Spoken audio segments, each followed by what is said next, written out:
ये रेबाए यहाँ नेतन्याहू से बात कर रहा है और इसे कह रहा है कि मसीहा अभी तक नहीं आया है, इसकी आने की तैयारी करो।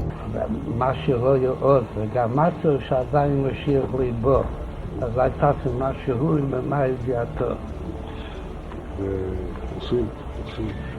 ये रेबाए आज के इजरायली प्रेसिडेंट नेतन्याहू को ये सब कह रहा है और इसी वजह से नेतन्याहू फलस्तीन में ये कत्ले आम मचा रहा है और ग्रेटर इजराइल बनाने के पीछे पड़ा है।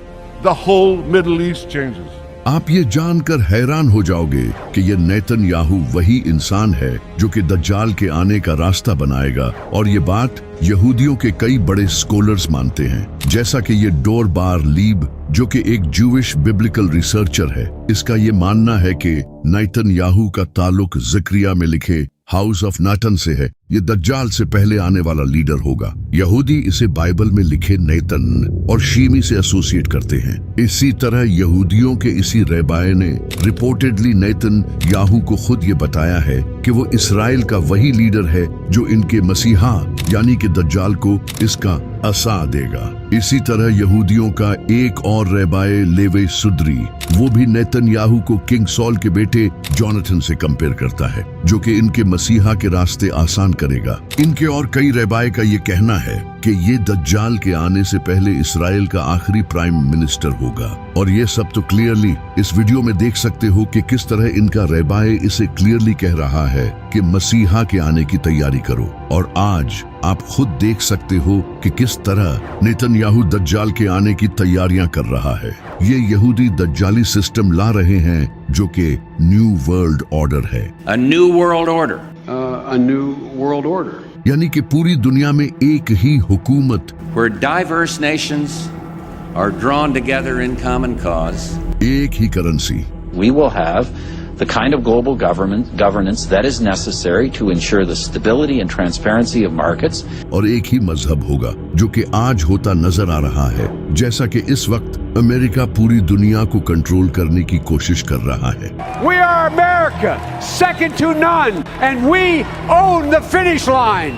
मिडिल ईस्ट पर ऑलरेडी अमेरिका का कंट्रोल है, सिवाय ईरान के यूरोप पूरा अमेरिका के साथ खड़ा है, जो कि आज आप यूनाइटेड नेशंस की शक्ल में देख सकते हो, जहां कई बड़े कंट्रीज एक ही ऑर्गेनाइजेशन के अंडर हैं। और इंटरनेशनल मॉनेटरी फंड को तो सबसे ज्यादा अमेरिका ही कंट्रोल करता है, यानी कि पूरी दुनिया में सिर्फ एक ही हुकूमत होगी, जो कि आज मोस्टली अमेरिका की ही है। The 21st century is going to be the American century. इसी तरह पूरी दुनिया में एक ही करेंसी होगी,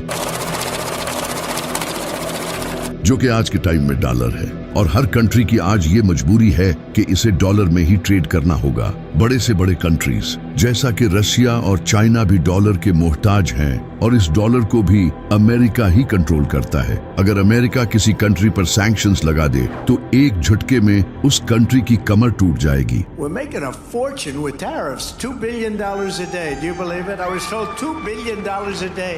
इस वजह से अमेरिका के खिलाफ कोई खड़ा नहीं होता। इसके अलावा कैश को खत्म करके डिजिटल करेंसी को इंट्रोड्यूस कराया जा रहा है, और क्रिप्टो करेंसी जैसा कि बिटकॉइन को आज पूरी दुनिया की गवर्नमेंट्स एक्सेप्ट कर रही हैं। I became a fan of crypto. पूरी दुनिया में डिजिटल आईडीज और सर्वेलेंस सिस्टम लाया जा रहा है, जहां हर इंसान का डेटा हुकूमत के पास है। बायोमेट्रिक्स, आईडी कार्ड्स, इन सब से हुकूमत हर इंसान के बारे में जानती है। तो ये दज्जाली निजाम आज पूरी दुनिया में तेजी से बढ़ रहा है। इस सब के बाद एक दिन दज्जाल खुरासान से निकलेगा और इन इलाकों में अपना फितना फैलाना शुरू करेगा। वो मुर्दों को जिंदा करके लोगों को दिखाएगा और लोग उसे खुदा मानने लगेंगे। जिस साल दज्जाल आएगा उस साल बारिशें बहुत कम होंगी और पूरी दुनिया में ड्राउट होगा, फसलें नहीं उगेंगी और फूड की काफी शॉर्टेज होगी। लोग भूखे मर रहे होंगे। वो जहां चाहेगा बारिश बरसाएगा और जमीन को कहेगा तो जमीन इसके लिए सब्जियां उगाएगी, यानी कि वो नेचर को कंट्रोल करेगा। और ये सब वो एक टेक्नोलॉजी का यूज करके करेगा जिसे आज हम क्लाउड सीडिंग कहते हैं। Although cloud seeding, इस टेक्नोलॉजी को आज कई कंट्रीज यूज कर रहे हैं, जैसा कि दुबई, सऊदी अरब, चाइना और अमेरिका इस टेक्नोलॉजी का यूज करके उन इलाकों में भी बारिश करवाई जा सकती है जहां फसलें नहीं उगती।